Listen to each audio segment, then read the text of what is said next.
قرآن کریم کو سمجھنے کے سلسلے کے سبق نمبر 6 میں خوش آمدید۔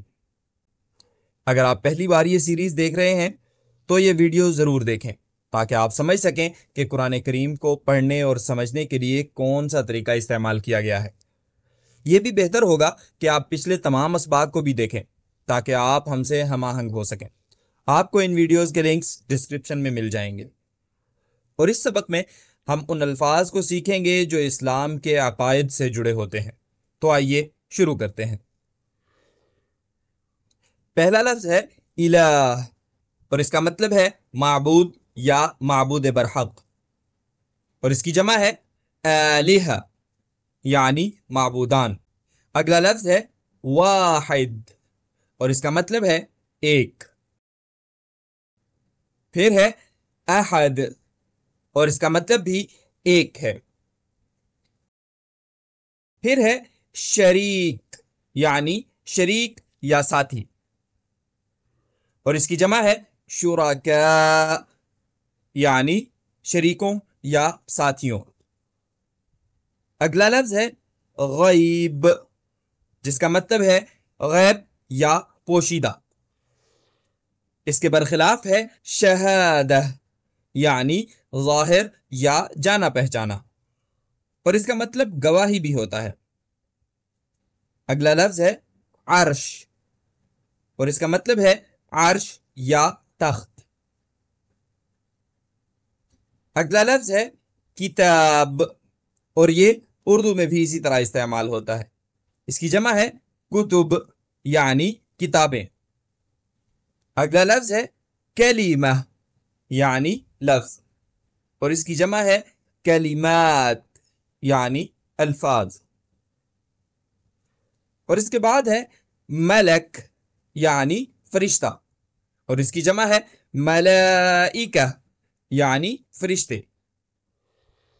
پھر ہے عہد، اور اس کا مطلب ہے عہد یا وعدہ۔ اگلا ہے میثاق، اور اس کا مطلب ہے وعدہ یا معاہدہ۔ اگلا لفظ ہے اذن، جس کا مطلب ہے اجازت یا مرضی۔ اور آخر میں ہے شیطان، جس کا مطلب ہے شیطان یا ابلیس، اور اس کی جمع ہے شیاطین یعنی شیاطین یا بدروحیں۔ اب وقت ہے کہ ان تمام الفاظ کو قرآن کریم کے سیاق و سباق میں دیکھا جائے۔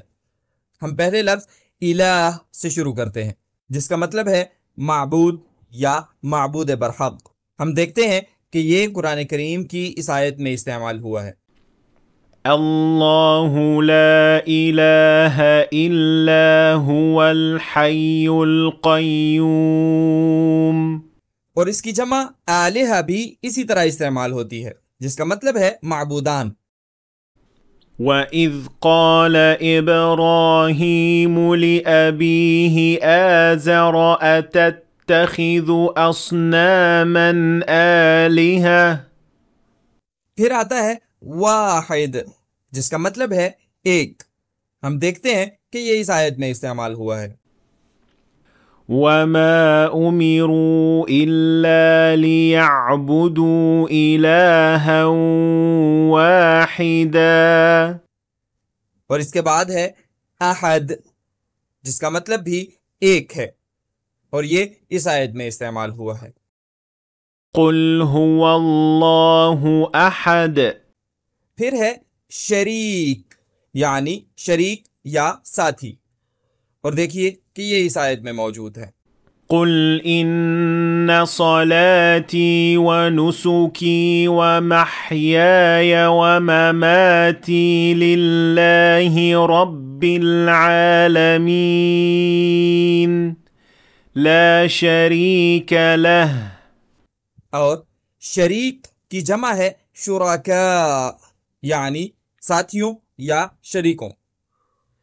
ہم دیکھتے ہیں کہ شرکاء کے لفظ میں مد آتی ہے، جس کا مطلب ہے کہ اسے 5 حرکات تک کھینچ کر پڑھا جائے گا۔ یہ لفظ اس آیت میں موجود ہے۔ فلما آتاهما صالحا جعل له شركاء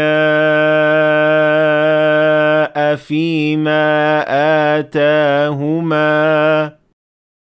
پھر ہے غیب، جس کا مطلب ہے غیب یا پوشیدہ. ہم دیکھتے ہیں کہ یہ اس آیت میں استعمال ہوا ہے. قال ألم أقل لكم إني أعلم غيب السماوات والأرض. اور اس کے بعد وہ لفظ ہے جس کے دو معنی ہیں. شہادہ، یہ غیب کے برخلاف بھی استعمال ہوتا ہے، یعنی ظاہر یا جانا پہچانا، اور اس کا دوسرا مطلب ہے گواہی. ہم دیکھتے ہیں کہ یہ پہلے مطلب کے طور پر اس آیت میں استعمال ہوا ہے. عالم الغیب والشہادة الكبیر المتعال. اور دیکھیے کہ دوسرے مطلب کے لیے اس آیت میں استعمال ہوا ہے. ولا تكتموا الشهادة ومن يكتمها فإنه آثم قلبه. پھر ہے عرش، یعنی عرش یا تخت. ہم دیکھتے ہیں کہ یہ اس مثال میں موجود ہے. الرحمن على العرش استوى. اگلا لفظ ہے کتاب، اور اس کی جمع ہے کتب. ہم دیکھتے ہیں کہ کتاب قرآن کریم میں دو طریقوں سے لکھا جاتا ہے، اکثر بغیر الف کے، اور ایک موقع پر الف کے ساتھ بھی، جیسا کہ ان مثالوں میں. ذلك الكتاب لا ريب فيه هدى للمتقين.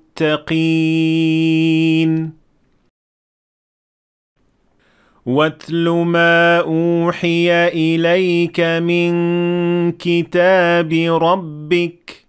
اور پھر کتاب کی جمع ہے کتب، جو کہ اس آیت میں موجود ہے. كل آمن بالله وملائكته وكتبه ورسله. اگلا لفظ ہے کلمہ، اور اس کی جمع ہے کلمات، یعنی لفظ اور الفاظ، جیسے کہ ان آیات میں.